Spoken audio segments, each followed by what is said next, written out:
get good. This is Endless Space 2 Awakening, and we are playing as the Fireborn Guardians of the Galaxy, the Unfallen. I want to take a moment at the beginning of this episode to say thank you to Resilence for the great information provided in the comments of some of the past few episodes. It's been a crazy holiday season, so I hadn't got a chance to fully read them up until now, but oh my, are they incredible.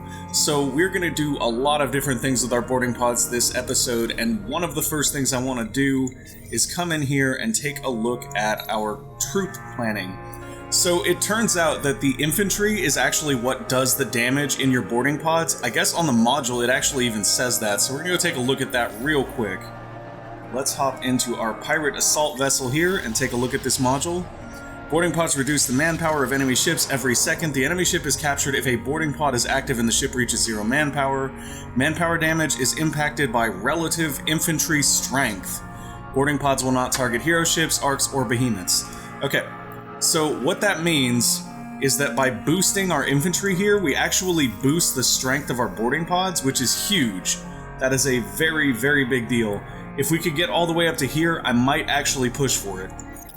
I don't think we can, though. I think we would need a little, we'd need a little more quadronics to get there, but I actually think that doing so would be a good idea. Let's go see if we can get a little bit of quadronics off the market. We would need about 17 right now. I'm sorry, not quadronics, or chalcics. Hey, I pronounced it right, Resilence. Okay. So 17 right there, we're gonna go ahead and buy that. That'll take us up to 20, and then we're gonna go in and boost our infantry a little bit more. That'll give them plus 20% health and plus 20% damage. We do not have the dust now. Okay, so we've got to deal with our dust deficit on that real quick. I think what we'll do is we'll sell like 22 titanium. Yeah, that's good right there. Selling that is going to give us what we need to finish boosting our infantry out so that they will do even more damage. There was also some information in there about what we were doing wrong with our fleet composition. So what I'm going to do here is come back in. It turns out that these may not actually, well, increased crew flotilla destruction may help, but the increased deployment probably doesn't. And what I want to do here is swap these up so that we have our Heart's Hammers here. Yeah, we're going to do Heart's Hammers on our support vessels here. We only have one engine on the entire fleet. That's because we plan on putting our high movement hero on this fleet, which means that we can do something else with this support right here. And I think the best thing to do with this support slot is to probably increase the flotilla crew destruction as much as we can. So by doing this, we make those pirate supports able to do a ton of crew damage. And then by coming over here to our boarding pods and giving them one swarm missiles, we do allow, or our pirate assaults rather, with the majority of boarding pods. By giving them these swarm missiles, we do actually protect those boarding pods. Now we can also see the manpower tick down in the actual combat map when we watch, with our tactical UI turned on, so we're going to do that as well, but first we need to produce some of those ships, obviously, and I'm not sure what system we're going to do it in, preferably one with a lot of production. I am reminded that Herolium is currently under siege. Thank you for catching that, Anna Thomas. It is just a fairing over here, but we do have to send something to deal with it. It's actually kind of frustrating that we have to send a ship to deal with that. You have weapons, you'll do. That fairing is nothing but a nuisance. Go get it. Okay, it'll get there in 2 turns, which is just lovely. And then over here on Nihal, we have a ton of different stuff going on. Nihal is sort of the focus point for our war with the UE right now. That could change in the near future. Let's take a look at our production again. So it looks like Gistrid is the second highest after Sylphie. And in order to pump out those ships there, it probably won't take as many turns as this Great Club. Like, it's honestly unfortunate that we already have production in this Great Club, because otherwise I would just pull it out entirely. So let's go with maybe 2 pirate supports, maybe 3. Now, if I recall correctly how this works, we actually only need 2 of these. 2 of those and as many assaults as we can get is actually a good plan. 1, 2, 3, 4, probably 5. And then what I'm going to do is I'm going to move careful sweeping and all this other stuff below here. Although I'm not entirely sure that terraforming isn't something we should be focusing on. In fact, one of the things I was thinking about is if we can unlock another behemoth, maybe we actually make a terraforming behemoth here, so that we can speed up the terraforming process in all of our systems. I've never actually used that behemoth module, so that could be something fun for us to experiment with a little bit. So I believe that module is right here. Yes, it is. Okay, so if we move that up, we can have it in 3 turns. If we have it in 3 turns, will that unlock a new behemoth? No. We will need 1 more technology. So let's go ahead and see if there is another behemoth tech that we would like to take. I don't think we really need any of the mining probes. I don't think those will be useful in a galaxy as populated as the one that we are currently in. But I wonder if perhaps there's something else. Behemoth scanners could be useful. It does provide movement. Basic behemoth propulsion, that's +2 movement for all behemoths, so we'll take that. There we go. Within 3 turns, we can build terraforming behemoths. So now let's take a look over here at Nihal. We do have our defensive fleet kind of hanging out. This is that pirate border fleet. And we actually have a better plan on how to use them. Thanks once again to Resilence. Like, I'm not an expert on the lanes and how they work in combat, but it makes sense when I read Resilence's explanation. So if you guys haven't done that, it's a comment on like 2 videos ago in the series. It's really, really useful. So what we're going to do when we send our pirate fleet out is we're going to put all of the ships with boarding pods into the bottom branch, number 3, and the reason for that is because that lane will continue to hit other lanes the entire combat, where lanes 1 and 2 sometimes go out of the fire radius and can't actually fire on enemy ships. So that's something we want to keep in mind as well going forward. We've also got these ships right here that we could bring to bear against their fleet. We have 12,000 power in our fleet. They have 3 and 6, so only 9. So we could actually go in here. Problem is, if we go in here, well, we don't have any more capture ships. That's okay. So if we go in here, we basically just risk the fleet, which isn't a big deal. The bigger concern would be risking them with this siege fleet here and that siege fleet not being able to do any damage. But it doesn't seem to matter because we're not actually sieging as long as there's a ship here anyway. So I'm going to go. We're going to go in, we're going to do the thing. Now for us to do this right, what we want to do is we want to look at... Actually, Fewer and Prouder is a really good one here. And since we just discussed that the fleet on the bottom is actually going to keep firing the entire time, we want to make sure that our ships are in that bottom fleet. The battleships of the UE, less concerned about their locations, but the ones that do keep firing, we want to be our ships because they do have crew damage and they do have beams that fire at all ranges. So we're going to go there. Yeah, I actually like this layout a lot. This should be fine. We do have access to some bombers via the UE ships. Okay, let's do it. And I actually want to turn on the, not the full tactical overlay, but there is the spacebar overlay where you can see the health bars for the ships, and I believe you can see the manpower on those bars. So we're going to turn those on just so we can kind of keep an eye on the manpower of the enemy ships. Okay. Oh, you can see their bomber health here too. That's really nice. So we do have a manpower bar on the bottom here that I believe shows the total manpower on the ship. One of the battleships we have has like 0 manpower left. Yeah, I'm reasonably sure that Corvette has like no manpower. Whereas this one, you can see the bar is kind of full. Okay, so this is actually kind of interesting. Can we watch their ships though? That's what I'd rather know about, is their ships. So you can see the manpower bars on their ships as well. And I'm kind of looking for when those beams come through, whether or not we see those bars go down a little bit. They should be going down as our ships fire on them. But I'm not sure... I mean, Flotilla 3 should be able to hit them from here, so I'm not sure why we're not really seeing those bars go down any. The manpower seems to be full... Oh, wait, no, there. We saw a little bit of damage to the manpower there. Or did we? That was just the overlay from this. I guess we're not actually seeing that much damage to the manpower at all. So I'm wondering if Heart's Hammer is just not hitting here. Is it too far of a distance? What's going on? So here's our Flotilla 3. Yeah, Flotilla 3 is actually out of range here. They're just not firing on the targets at all because they're all in that top flotilla. Oh, wait, I'm seeing beams come in. I swear I just saw beams come in. Let me back up here. Flotilla 3 getting that fire on or no? Let me zoom in over here. Are you guys actually firing? Or are you just hanging out? Okay, they just look like they're hanging out. The range apparently is too great and they are not actually firing here. So all that's happening is our bombers are hitting these battleships that are left over. That being said, though, we do have more ships remaining, so I'm not that worried about it. I feel like we still kind of won this combat. And our bombers are still kind of ticking away on them. That's awesome that you can see the bomber health individually here. This is actually really, really useful, and they're gone. Another battleship down. They have one remaining battleship, which our bombers are going to go to work on, but probably not finish off. Yeah. Minor victory, that's okay. They have one battleship left. So putting all of our beam ships in Flotilla 3 there, for whatever reason, resulted in them not actually being able to hit or engage.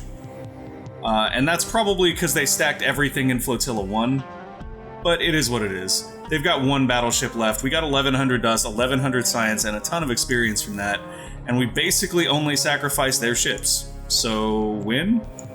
And we can put those ships in there as well. Actually, now that I think about it, we can take these ships out, and if they have enough combat power, we could just end this here. They have 940... No, they don't. Okay, so while we can't end the fight right now and clear this system, what we can do is we can merge those fleets and then prepare to send another fleet out there. Gistrid should currently be building all the things we need for another pirate fleet. Very excited for that. And then Sylphie is working on our Great Clubs. We've got a ship en route to Herolium to clear that system. And then up here, we are just kind of hanging out and slow invading Menace. Seems good. Seems like everything's on track. Oh, and there's one more thing I want to do here. Nako's... Kudos to Resilence for noticing this, because I didn't notice it, but he said one of our Basrixo population got abducted off of Nakos, and for that reason I should be sending a scanner ship there that can find hidden ships and then begin clearing the sleepers off of that system. So that's what we're going to do. We're going to send this guy down. He should be able to launch a probe and detect that. Yeah. Okay, so once he's orbiting Nakos, we can try to find those sanctuaries and clear them out. Our Vine ship here in Shaddai is done. Time to wrap up Arcturus. Wait a minute. Whoa, whoa, whoa, whoa, whoa, whoa, whoa. There is an enemy ship there with a planet destroyer on it. Have they destroyed one of these planets? Okay, no. I thought they did. I thought that was already destroyed, but it isn't. So sending our Vine ships up there seems like a fool's errand at this point. There's an Academy fleet coming over here, which is no big deal because they should be cool with us. Let's go ahead and entwine this, and we'll just see what happens here. This is actually terrifying. That is a Vaulter carrier with a planet destroyer hovering over our Hisho allies' capital. I almost feel like we should send someone over there to help, but at the same time, we're kind of doing our own war thing. We don't really have time to do that for them. Let's fire out some probes down this way so we can see if there's more out here that we have not discovered. I know there is, so it's just a matter of using the probes while we're sitting here just slow sieging the system. Seems good. Let's end the turn. Here we go. If the Hisho posts a thing about why didn't we defend them, we all know why now.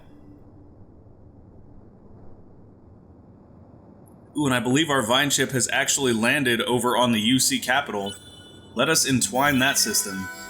Population boost has ended for the Basrixo. No, it hasn't. It hasn't for the Pulsos, and it hasn't for the Sisters of Mercy. Keep those pops growing. Okay, so we fixed our population boosts already. We don't have to worry about those ones. Genhestra Drevmios has leveled up. Let's go ahead and see what we can do with him. Additional influence is a good thing here because we are still at that influence deficit somehow. It's crazy to me that we're, like, at an influence deficit here. And it says it's law upkeep, which is nuts, but I guess it's based on our population to some degree. Like, I should know more about this. I really should. But our law upkeep is crazy. Yeah, it's gotta be based on our population, because we have a ridiculous population. I don't know how we're not generating enough influence, though. Like, we've built influence improvements on all those systems. I also think it has a lot to do with us not accepting truces, and I don't think that's properly showing here, but I could be wrong. Yeah, I don't know. I can't say for sure, but I feel like something is going on with that. Because to my understanding, if we constantly refuse these truces, we have to pay influence. Oh, well, here's the thing. We don't actually have a national museum here, which would be great, because this system is ecstatic.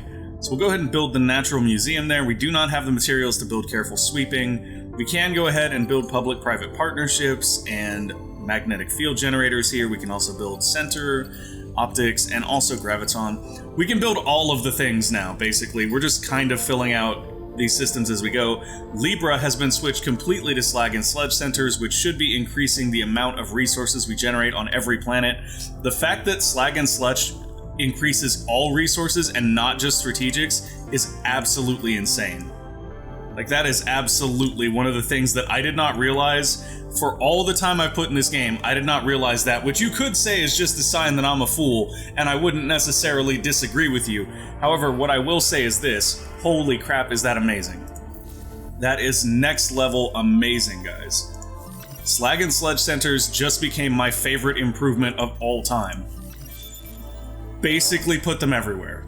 Basically just put them anywhere that has any resource of any kind. In fact, if I'm not mistaken, there should be an upgraded version of Slag and Sludge Center that we may want to go in here and grab as well. Is it right here? Yes, it is. Self-mining MPO. So as soon as we get access to this last tier, we're going straight there. We're going straight there because we can also turn production into science, which is less useful, but this is huge. Self-mining NPO is amazing. Okay, so that's all good. Hey, look, a new thing is entwined. Lovely. Market-wide price decrease because of a sudden galactic deflation. I mean, that's not necessarily great. We actually want the market prices to be kind of high because we're the ones that get paid by the market, and that's a nice thing. Evolution of the market value over time. Yeah, the Orichalcix market has always been much, much higher than the rest, it seems. Yeah, because you can look at them all here. That's crazy. Quadranix is super low, and Orichalcix is, like, booming high, and that's probably because we just bought a bunch of it. But I also don't know how many turns this covers. Yeah, this is about 10 turns, so that's a pretty fair range for the market. We should be generating an exceptional amount of luxuries now, especially in systems that do have those slag and sludge centers, and we should check once again to make sure we've got those in all the right places. But before we do that, I want to see if we can entwine here. We cannot. We cannot. In order to entwine there, we have to make the long trip through Sophon space. We can't just jump across here like I had hoped. It is too great a distance, it appears. That's alright though, so what we're going to do is probably...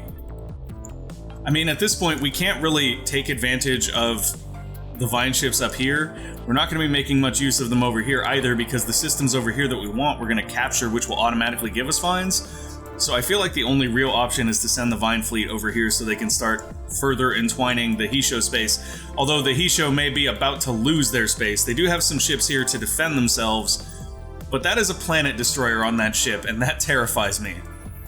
Have they blown a planet up yet? They have not. I honestly wish that because we're in an alliance, it would be like, just so you know, they have blown up a planet. Okay, 900 dust there from these Sophons, no concerns. We're just slowly sieging this system. It's kind of funny slow sieging systems like that because it doesn't really cost you any resources and you just basically kill all their civilian ships and get paid. Well, look at that. You guys are basically Scrooged, so I think what we'll do here is we will go for 30 dust gain per destroyed ship as well as the 10 science. Now, in this instance, what I'd like to do is once again watch this, but primarily just because I want to see the manpower tick down when our pirate cruisers hit them. Oh, or they can just retreat and die. I mean, that's an option too. You guys do you, I'm not going to argue about it.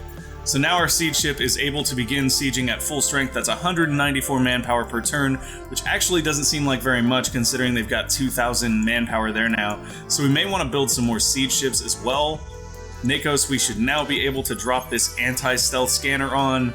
It does not seem to be showing us any sanctuaries, and I did run domestic surveillance on Nakos, I believe, just a little bit ago.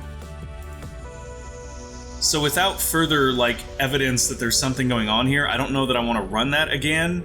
If you guys notice anything and I'm not seeing it, do let me know so that I know to run it, because right now I don't see anything that hints that Nakos needs it. One of the things you can check, though, to my understanding, is you can check where stuff is going, and if you see minuses on your system from something kind of weird, that can actually be a pretty good sign that something is up. Plus 101.4 dust from my precious precept. I'm not sure what that is. Is that a law? It's not. but it's a plus. So I'm not sure how that would be a problem. Okay. Well, I'm not seeing any unexplained minuses here on system. I believe you can check all of your systems for those pretty easily, though. So let's take a look at, like, Gistrid, for example. Not seeing any unexplained minuses in that. How about in Dust? No, nothing crazy in Dust. It's weird, because I think that you see stuff that says, like, for, like, the Basrixo Relocation Fund and stuff like that. So if we're not seeing that, it's probably a pretty good indicator that it's not actually happening on that system. Sylphie would be one that has been around long enough that I could see something going on there. But I'm not seeing any of the minuses here on Sylphie either. So I think we might be okay here. Yeah, I think we're okay here. I can't say for sure, but I think we're okay. So let's go ahead and check out some of our other systems that do have resources. Make sure we got those slag and sledges everywhere. We got them there. This system does not have resources. This system doesn't really have resources either. We're actually not resource rich in all of our systems. Some of them have them. Yeah, you can do your thing as well. Chase that guy off, kill him. I don't really care. He's gonna run. He's not gonna hang out. This is a scout ship. Oh, he's gonna die. That's what he's gonna do. Alright. Bye, little scout ship. Nice meeting you. Okay, so that system actually is closer, and I wouldn't be surprised if we saw some of those negatives here. But I'm still not seeing anything crazy. Yeah, I believe it's Dust and Science that they filter, so without seeing any indication there, I think we're probably okay. Come up here to ESO, and what do we see? Nothing in particular that signals that that might be an issue here. However, we do see Slag and Sledge is not there, but it looks like it's being built. And then here we don't have Slag and Sledge really running anywhere, but that's okay. As soon as Super Biofuel finishes, though, we're going to want to colonize the rest of these planets. So let's get that done. And then Pardalis here. Probably not going to see... Yeah. I can't see any place that we're being sleepered, but I obviously don't know the best method for the detection of that, so if you guys know more, definitely let me know in the comments. Let's go ahead and look at potentially putting an improvement on this planet, though.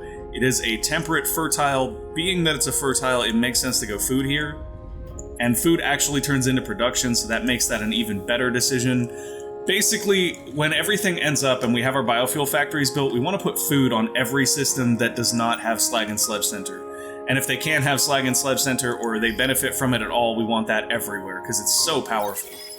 Like, it's crazy that it affects luxury resources as well. I was under the distinct impression that it was primarily for strategic resources only, but since it benefits both, that means our economy is about to get, like, multiplied so much. Hostile trace is detected. Where is that at? At Arcturus. That's our allies. They have a hostile trace coming back. It'll be back in 3 turns. That's probably fast enough to catch us there. It really is. So we have a couple of options of what we can do to sort of limit that damage. One of them is we can remove lockdown. Removes any backdoor detected. Blocks the create backdoor outcome. So we have a lockdown in both of these systems right now. We could take the lockdown off Gistrid here. I think that's actually the best option. Hey, Altair's been successfully hacked. This is the capital of the UE systems again, so we could support revolutionaries here. We can steal a technology, we can topple their government, or we can infiltrate a scanner, which would give us a sleeper in their capital, which is kind of nice. Prevent all fleet movements. Oh boy. Force the use of a detrimental ground strategy for 3 turns. I actually like that one the most. Right now especially. I think we'll go with that. Let's support revolutionaries here, and then invade the crap out of them.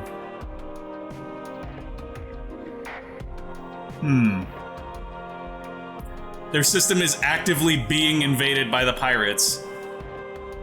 That's kind of amazing. Okay, so just doing that option, look at how much that reduced their manpower. So if we actually kill these pirates, how much strength do they have? They're garbage. They're garbage. We can kill these pirates and invade ourselves because they are forced to use a detrimental ground tactic. This is going to be lovely. Let's go for it.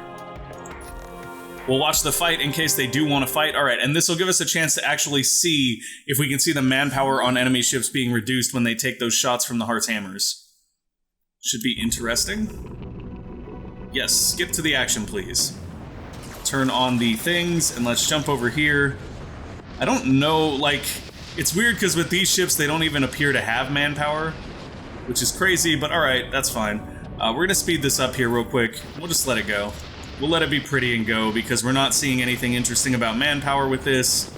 Boom, boom. Come on, guys. Finish that last ship off. And do not lose this little Corvette that has somehow still survived. That little UE Corvette, that's the little Corvette that could right there, guys. Alright, so we won that. 640 dust. That's beautiful. Let's go ahead and invade now. Oh. Okay. Okay. So it appears that there's already an invasion going on, and until that's done, we can't invade again.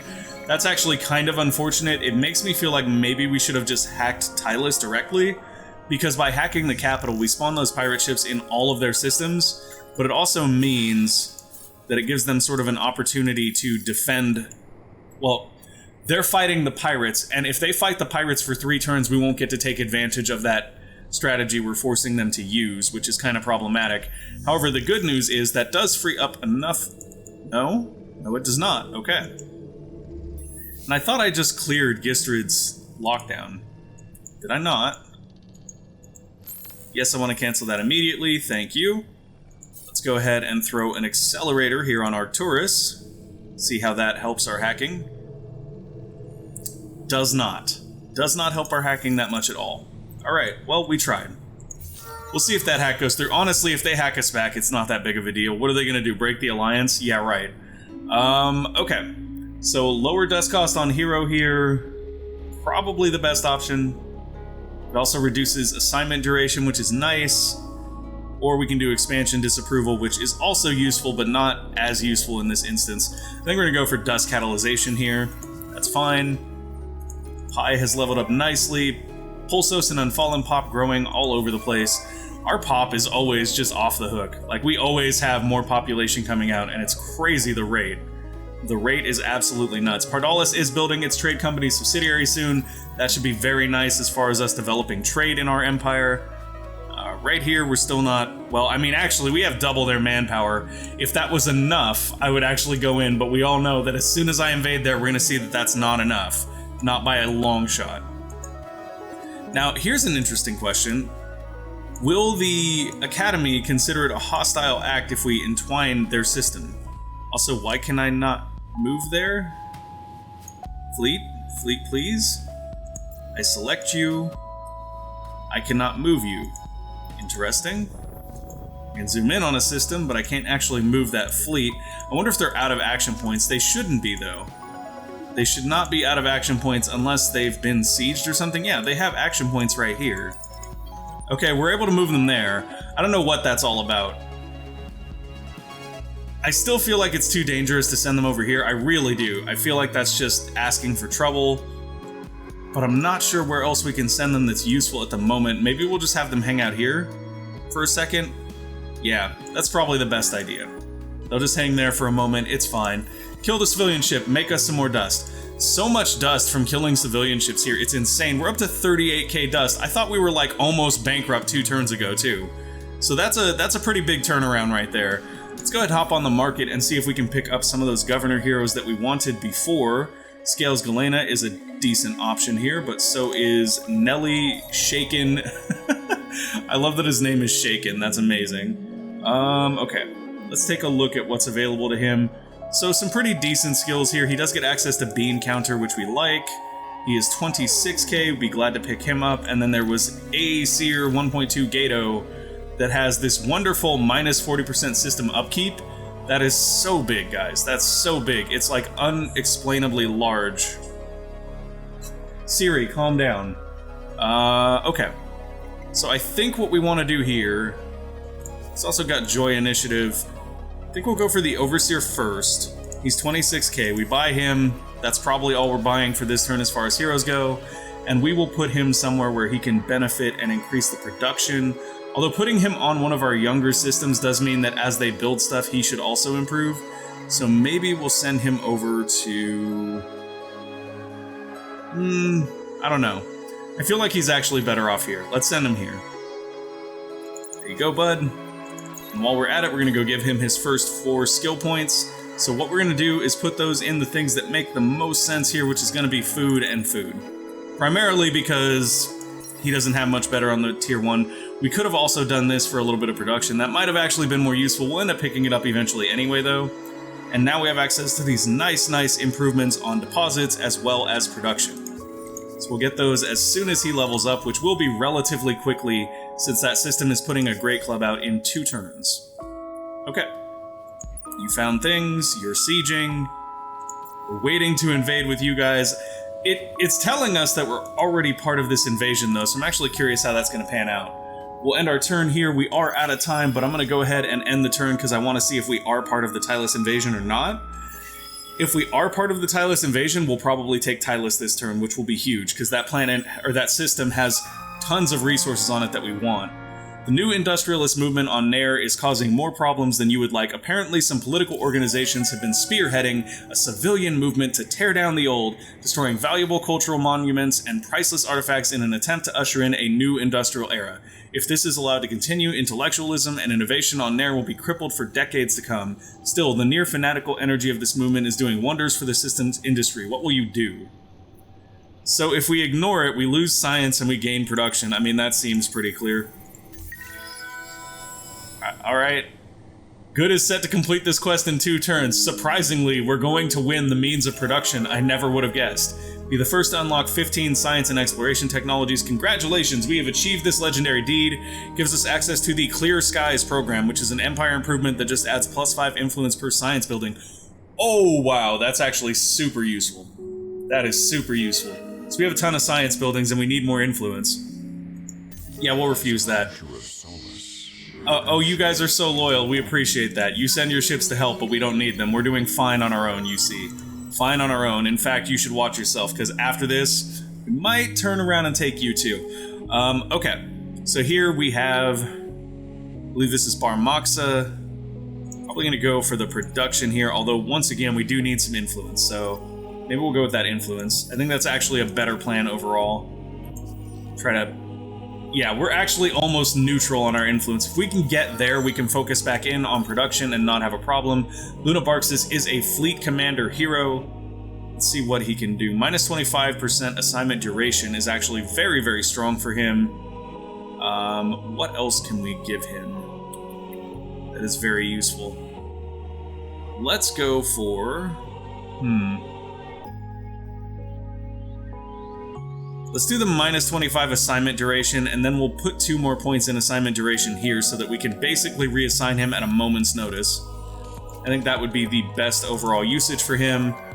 Population growing everywhere, which is what we want to see. E has gained a level. Lovely. Make us more dust. More dust. And then for Saga's Jobble, I love the Basrixo. Like, they're just so cool, man. They're just so cool. I always wanted a pet frog when I was a kid. I'm not, like, calling them pets, because I know they're, like, sentient beings, but they just look cool. I like them. Okay, Perseus here is ready to do more. What can you do, Perseus? Slag and Sledge Center, ironically, not going to be useful here on Perseus at all. We could colonize that system, take us 4 turns. We could go ahead and build a geo-industrial here, which actually seems like a better idea. Although it could also benefit from atemporal finance. I think I'm going to do geo-industrial, though, because that does seem better overall. More production is usually a better thing. After that, we'll probably build some of these science improvements, as that will now also provide us with influence, as will the National Museum. So this is going to give us a bunch of science and a bunch of influence. It should actually help us level out our deficit on influence, and then after that, we now have access to a new behemoth, so it is time to build a new industrial behemoth, I believe it would be. Let's find out. Let's go for a behemoth here, and we're going to go ahead and look specifically for those modules that do increase terraforming speed. Where are you, my terraforming module? Did we actually not unlock that, or... there it is. Okay, advanced climate engineering, planetary reconstruction, and it also gets rid of depletion. That's not a big deal, though. It does help with anomaly reduction as well, but that's also not super important. So let's go ahead and put like 3 of these on there, and then maybe 2 engines. Just so that it can boop around. Although honestly, depending on how much these cost, they're just production. So we could actually just do this. We could put engines on them, send them wherever we want, and then swap the build. And we'll call this a terraformer, because that's what it is. So the terraformer can now move anywhere it needs to move, and then we can upgrade it immediately to just terraform stuff, which is kind of incredible. I think that's actually a really awesome way to use these ships. We do have some squadron slots open, so what I'm going to do with those squadron slots is obviously assign some fighters. I'll do a mix of fighters here. The main reason for that is so that we can actually defend this from from bomber fleets if it needs to be. Okay, Pardalis now has a trade company subsidiary, which is awesome. Guess what? Now you're building science, and the reason you're building science is because science is also going to increase influence, which is super amazing. Talk about a great way to get some overlap. That is just a nice little victory there. Okay, that is all good, and we should be ready to pump out our terraformer as soon as possible. Yes, 2 turns. I think we can wait on Great Clubs to put out a terraformer here. How are we as far as terraforming goes here? Actually, this is the first system we can use it on, and because it's already got that, we actually don't need to do the engines. We can just build it here, use it, and then engine it away. Alright, there we go. Let's build it here and see what it can do. It now takes more turns, though. That's funny. Alright, that's fine. We could have used dust to speed that along, but I'd rather save our dust to pick up another hero and try to get heroes on all of our systems. That is one of the best ways to accelerate your economy in and of itself. Okay. Behemoth Advanced Climatology is done, and now Gamma Absorption is in process. That'll give us access to Quadronix, which is hugely useful. And I think that's going to be it for this episode. Thank you guys for watching. I hope you enjoyed the show. If you did, make sure to go ahead and give us a like or subscribe to the channel, and we will see you next time. Bye!